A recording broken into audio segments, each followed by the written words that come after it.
It gets deeper and deeper every day. We start with breaking news. Another glaring example of political bias at your Department of Justice. Our very own James Rosen. He joins us tonight with an exclusive report.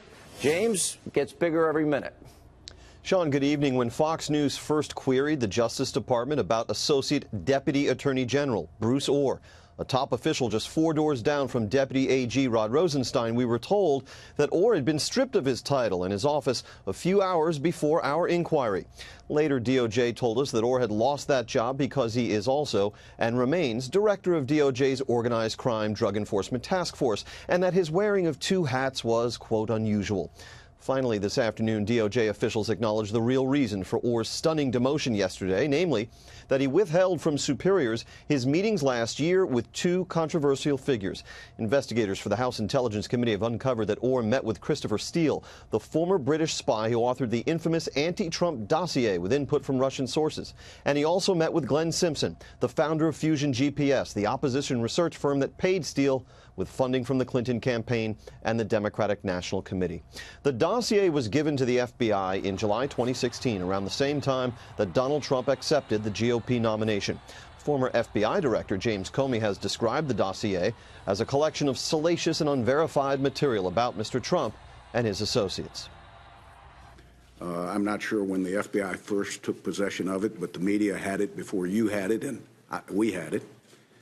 At the time of your departure from the FBI, was the FBI able to confirm any criminal allegations contained in the Steele document? Mr. Chairman, I don't think that's a question I can answer in an open setting because it goes into the details of the investigation. Republican investigators from the House Intelligence Committee issued a fresh subpoena on DOJ today for information on Bruce Ohr. They are looking to determine whether the Democratic-funded dossier was used to obtain FISA surveillance on a Trump campaign advisor named Carter Page. Sean. Big question. James Rosen, thank you tonight from Washington. Now, this whole thing, I tell you, is a house of cards. It's beginning to crash down. I promise you there's a lot more information that has still not come out as of yet. TikTok to all our friends out there on Twitter, because we're only scratching the surface here. For example, Sarah Carter reporting tonight, House Intelligence Committee Chairman Devin Nunes will issue a subpoena to Bruce Ohr for more information about his meetings regarding this anti-Trump dossier. And also tonight, House lawmakers grilling the FBI Director Christopher Wray on Capitol Hill about new information regarding the Trump-hating FBI agent Peter Strzok after Strzok was fired from Robert Mueller's investigation. Why? For bashing Trump in text messages to his FBI official girlfriend, also part of the team.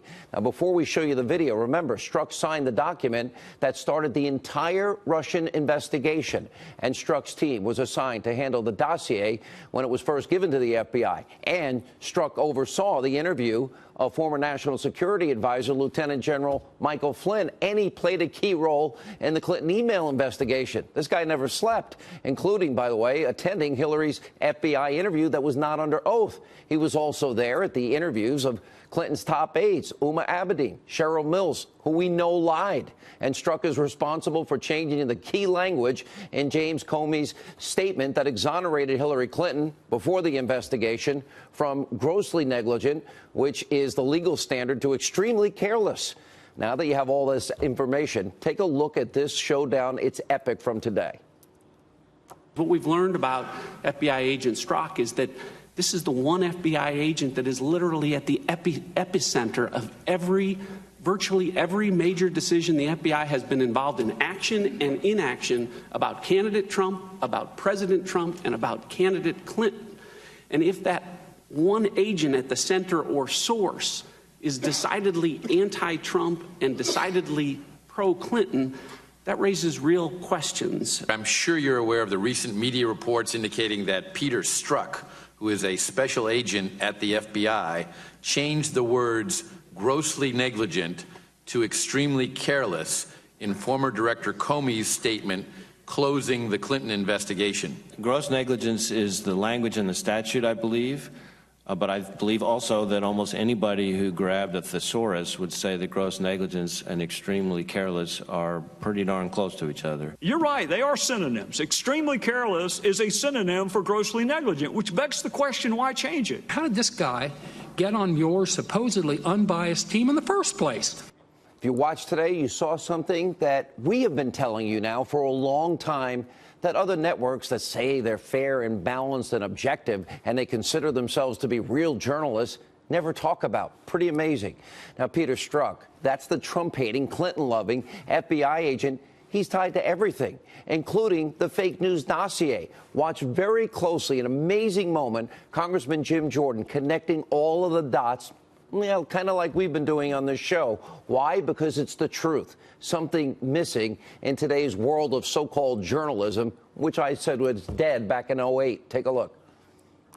Peter Strzok, the guy who ran the Clinton investigation, interviewed Mills, Abedin, interviewed Secretary Clinton, changed gross negligence a crime to the term extreme carelessness, who ran the Russian investigation, who interviewed Mike Flynn, gets put on Mueller's team, and then he gets kicked off for a text message that's anti-Trump.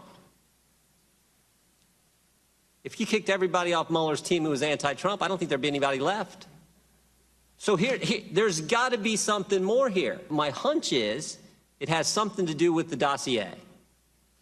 Director, did Peter Strzok help produce and present the application to the FISA court to secure a warrant to spy on Americans associated with the Trump campaign?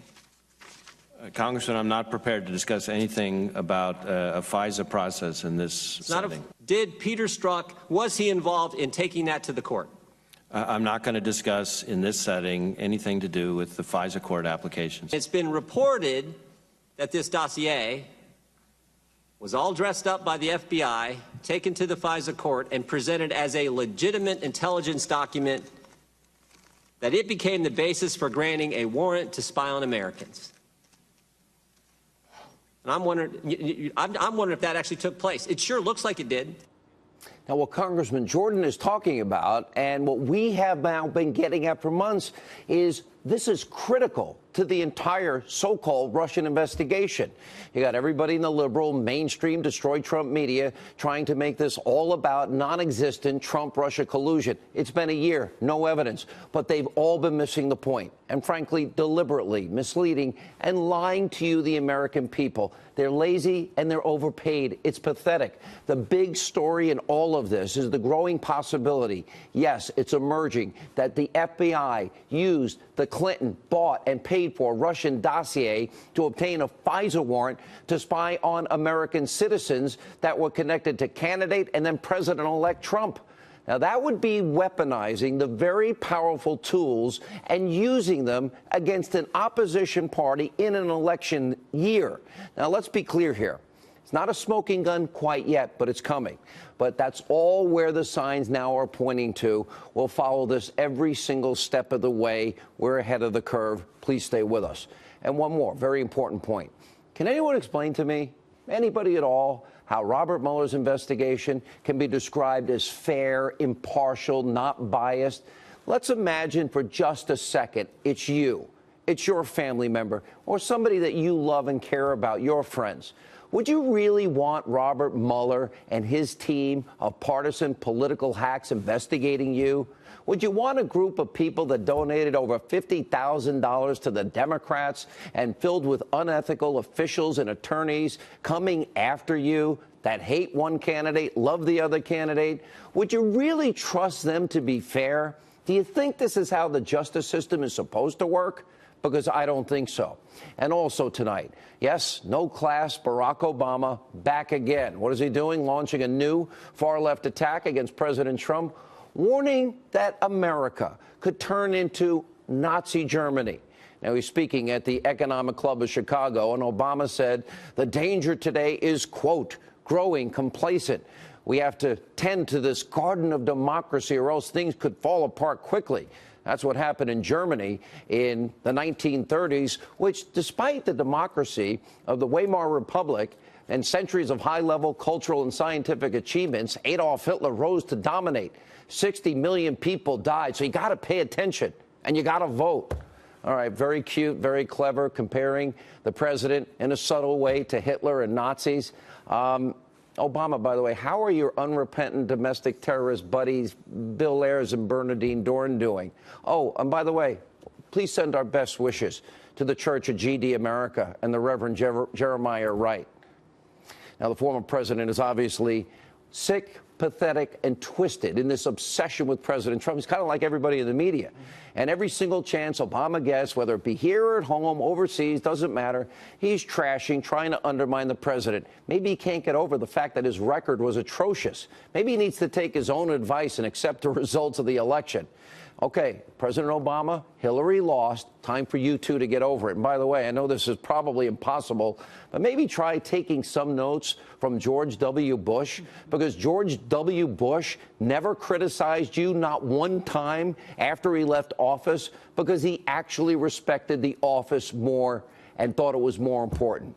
Finally tonight, over at Conspiracy TV, MSNBC, Crazy Liberal Joe and his cohorts over at that network, well, they're at it again, now stooping to a new low, attacking and trying to discredit the president in a segment only Chicken Little could be proud of. Liberal Joe and his panel of never Trump-hating sycophants had a collective meltdown during some deranged and reckless speculation about the president's health. Watch this.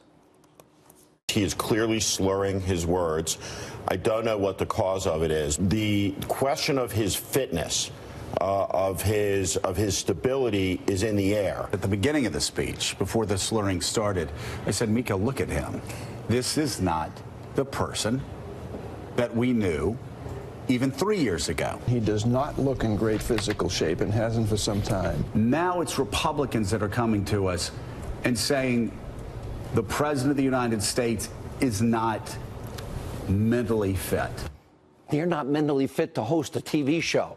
There you have it. Armchair conspiracy psychology from America's most unhinged liberal morning show host and his band of merry Trump haters. It makes you wonder why Liberal Joe has so much rage and contempt for this president. Joe, you're kind of scaring us. I'll pay for therapy if you need it.